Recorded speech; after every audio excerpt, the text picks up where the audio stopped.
haddii dirac baati ama sootaan xun aad ku soo istaagtid meelaha maxaad ku hor istaagaysaa ninka aad ku guursanayo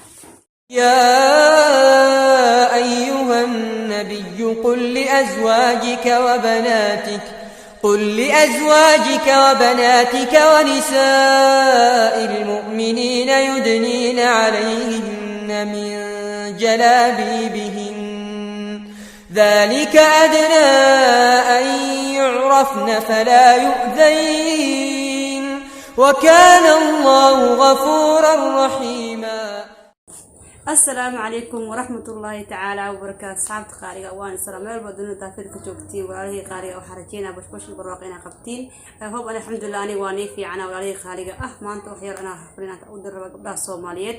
وحنا لا جورو البوس الصوماليات أو مر بيجوكتو وعليه قارئة باني على هاي إلهي سبحانه وتعالى هنجعل هذا وحنا أركاي بريها ندم قبل تكتوك آدي استعماله وحجابك آيات دي سبحانه وتعالى مقصودة جيه لوي بس وحنا لا وعليه قارئة حجابك كتجي المرول حجابك هذا كله جنو إلهي بقى كرامي أو آية القرآن سبحانه وتعالى قصود شيء شرف الله نقوي لها إسكا قادر وعليه لهاي يعني قبل بدنا هذا وحن أركي رجل صعداء ميرات جاي لهاي صاحبك يا حسامين يا كبان كدعاء صاحبك عليه دن كاله أو كشعر وكان حجابك يقيرك آية القرآن كأبواني ما أهنيت كاس من دن كاله متقولها حجاب كاله كتك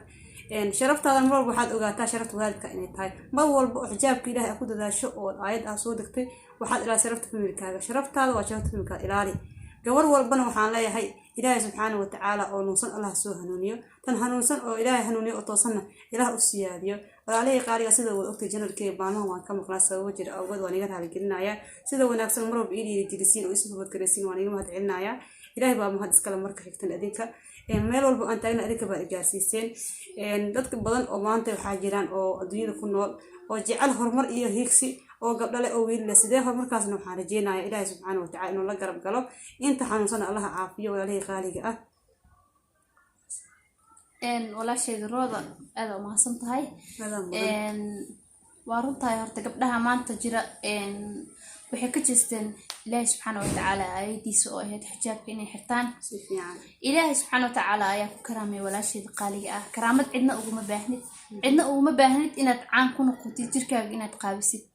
sababtoo ah qofku waxa tahay bariyaha duu ku qaadan waa maalinta dambe uu ku qaadanaya hadda ka hor waxa dhacday Allah nin ayaa wuxuu sameeyay wuxuu qalin astaghfirullah ri ayadoo nool uma qarab xiyaala diirka dhan oo ka dhigay markaas wadadii way soo maray maalinka dadku way la yaabeen markay la yaabeen isgoos safar loo soo galay asagoo ninkii lagu shactireysana leenik muwaale ninka maxaa ka qaldaneen ninka maxaa ka siya laakiin maalinka labaad uu soo maray haddana xoogaa bulsho kale to aan aragtay laakiin maalinka saddexaad maxaa dhacay mataqaana kii waay naga daayin la dhahay marka walaasheeda qaaliga aheede maanta hadii ay xijaabka aad hore u xiraneen hadii lagu dhaho tii caariyaadka ahaan jirtay ee qaawaneed maanta waxay iska dhigaysaa qof wanaagsan xijaab ay xiratay muhiimadda ma ahan inaad dadka hadalkooda dhig u dhigtid sababtoo ah qof kasta inuu guul gaar rabo guusha intuu sagaarin ka hor dhibaato aad fara badan ayuu maraa tusaale ahaan hadda tusaale ku siinaya xijaabka hada xanuun ma baahaba fiiri markii lagu dhaho wacayilka ayaa ka batay exercise badan ayaa u baahan tahay waa inaad gym tagtaa xanuun noocee dareemaysaa markaadi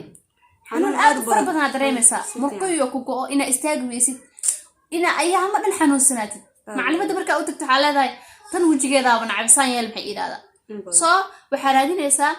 yani jirkaaga inaad soo celisid inaad horumarka jirkaaga dhistid si fiican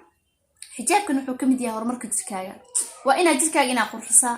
oo ku qurxisaa Ilaahay subhanahu wa ta'ala kalaamkiisa horumarka adduunka aakhirada uu qaalisan dadka ku dhahay xaquuqa lagaaga tuntay ama horumarku ma gaaraysid xijaabkana waa dad maskaxiyan iyo aqliyan u xanuunsan sababtoo ah xijaabkan horumarkaaga waay quruxdaada waay haddii dirac baati ama sootaan xun aad ku soo istaagtid meelaha maxaad ku hor istaagaysaa ninka aad ku guursanayo si uu raadiyo quruxdaada oo ugu mashquulo oo raadiyo oo waqti badan ku raadiyo adoo gurigaaga dhex joogtid waa in lagu guursado adigoo xijaaban gabar xijaaban haddii uu guursado ninka wuxuu ka dharanayaa inuu arko jirkeeda wax kale iska daayay marka adiga badeecadaada banaanka hadhigi Soomaalida waxay haysataa maahmaah qaldan waxay ku leeyihiin gabdhaha qaar badeeco waa tii banaanka taala adii alaab la gaday ma tahay alaab la gaday ma tii waayo dunidu waxa ugu qaalisanaata diamond banaan yar wiliga ma arag weligaa dheeman siduu u yaala maarag xitaa waxa filimaanta lagu dhigo waa been dheemanka saxda ah maaha dheeman ayaad kasii qaalisan tahay ilaahi subxaana watacaala ayaa ku karaameeyey dunidan markii lagu keenaayey oo ilaahi subxaana watacaala dunidan ku keenaayey wixii lagu abuuray waa macnaha koowaad lagu abuuray ayaa waxay tahay inaad dunidan dadka joogo dhan adiga soo jiidid gabadha hadday hagaagto adduunyada dhan way hagaageen gabadha hadday fadaroodana adduunka dhan waa fadarowa hormuudka adduunka gabar walba Soomaaliyeed waxaa arkaysaa hadda haddii oo la xayeysiinayo ishak shaambo la xayeysiinaya gabadha lagu xayeysiinaya aragsnin shaambo lagu xayeysiinaya timihiisa lagu xayeysiiyo waa laga yaabaa inta kastomeer iyo mara yar loo soo xiraa xalay xayeysi shaambada macnaha laga damacsiin fahmi kartaa waa jirkeeda intay fiirinayaan dadku waxay iibsanayaan aaminsan yihiin si fiican ya marka adiga yaa wax lagu gadanay adiga sumcadaada iyo sharaftaada haddaad social media soo galaysa xitaa sumcad iyo sharaf kusoo gal isla sumcadii iyo sharaftii ku taagnaa cidnaha u dhigdhigin